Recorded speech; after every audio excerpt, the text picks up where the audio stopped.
Today we're going to talk about one of the things you hear most about on TV, in the movies, anything that involves crime or drama. There's this thing called Miranda warnings. Your right to remain silent, the right to have an attorney before you answer any questions. When do those really happen in real life, and what happens if they don't happen when they're supposed to?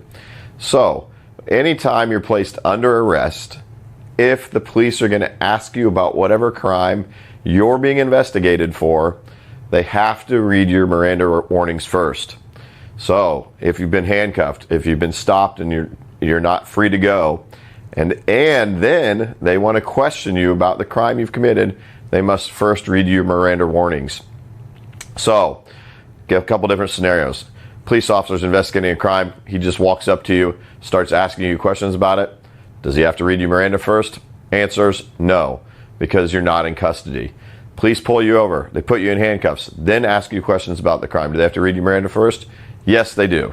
At that point, you're not free to go. They must read you Miranda warnings. Police arrest you, but they don't ask you any questions about the crime.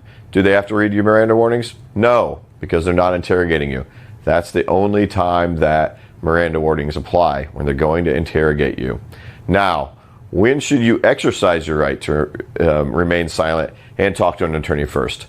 Almost every single time you're interacting with police and you're the subject of an investigation, you are going to be better off talking to an attorney first. You don't know what the police know. The police don't know what you know, and that can be a dangerous combination. Because if they ask you something and you think your answer is innocent, but it matches up with some other piece of evidence you don't know about, that may be putting you in the middle of something you had nothing to do with. So always talk to an attorney first in that situation, and use your rights that our constitutional fathers gave you, and remain silent.